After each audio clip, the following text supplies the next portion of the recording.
नमस्कार, केमन आছেন सबाई? আমার চ্যানেলে আরেকটি ভিডিওতে আপনাদের সকলকে স্বাগত জানাই। আবার একটা নতুন রেসিপি নিয়ে চলে এসেছি। আমার আজকের রেসিপিটা খুবই সাধারণ, গাঠি কচুর তরকারি।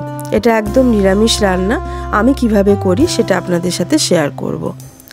প্রথমে সরষের তেল গরম করে আমি ডুমো ডুমো করে কেটে রাখা আলু অল্প নুন হলুদ দিয়ে ভেজে নিচ্ছি। এটা খুবই একটা সাধারণ রান্না, অনেকেই রান্নাটা বিভিন্ন রকমভাবে করতে পারেন। এটা নিরামিষ আমিষ দু রকমেরই হয়। আমি আজকে নিরামিষ রেসিপিটা শেয়ার করছি। আমিষ করলে আপনারা এর মধ্যে পেঁয়াজ রসুন দিয়ে করতে পারেন বা অন্য রকমভাবেও করা যায়। তো প্রথমে আলুগুলোকে এরকম করে ডুমো ডুমো করে কেটে রেখে আমি লাল লাল করে ভেজে নিচ্ছি। খুব সহজ রান্না, বিশেষ কিছু মশলাপাতিরও প্রয়োজন হয় না। আপনারা আমার রেসিপিটা ফলো করে এটা একদিন করে দেখবেন, খুব সুন্দর লাগে খেতে। আলুগুলো ভাজা হয়ে গেছে, এবার আমি আলুগুলোকে তুলে রাখলাম।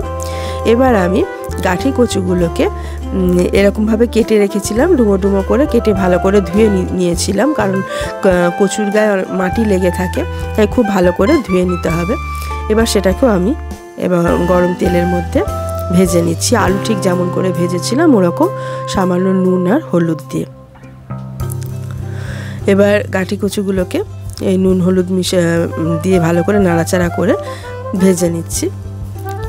কচু একটু পিচ্ছিল ধরনের সবজি, তাই একটু ভেজে নিলে এটা সেই পিচ্ছল ভাবটা চলে যাবে, খেতে আরও বেশি ভালো লাগবে।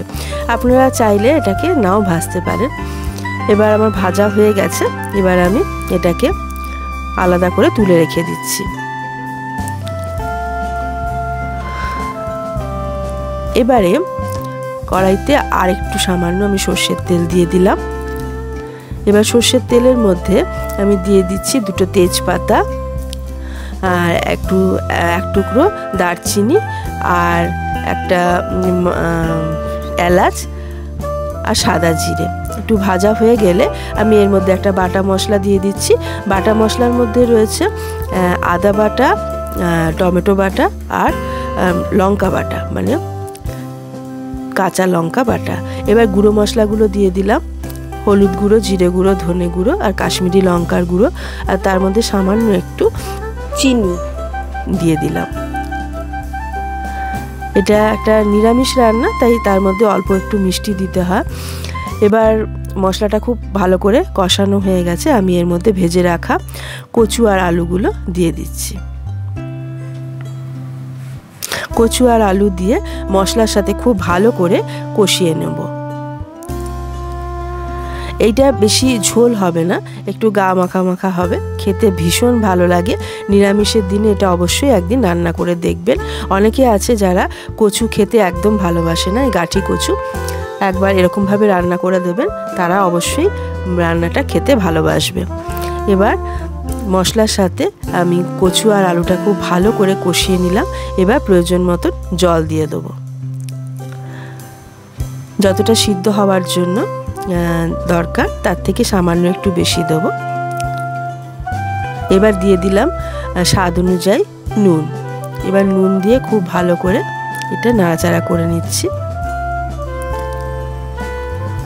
এবার এটাকে ঢাকা দিয়ে আমি 8 থেকে 10 মিনিট সিদ্ধ হতে দেবো। এবার ঢাকাটা খুলে নিচ্ছি, আমার 8-10 মিনিট হয়ে গেছে।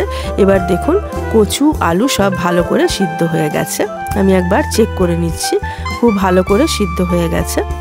এবার আর রান্নার বিশেষ কিছু বাকি নেই। এবার আমি 1 চামচ ঘি আর অল্প একটু গরম মশলা দিয়ে ভালো করে ফুটিয়ে নেব, তাহলে একদম তৈরি আমার গাঠি কচু নিরামিষ তরকারি। রান্নাটা যদি ভালো লেগে থাকে তাহলে আমার ভিডিওতে প্লিজ একটা লাইক করে দেবেন, আর এরকম রান্নার রেসিপি পাওয়ার জন্য আমার চ্যানেলটাকে অবশ্যই সাবস্ক্রাইব করে নেবেন। আজকের রেসিপিটা দেখার জন্য আপনাদের সকলকে অনেক ধন্যবাদ।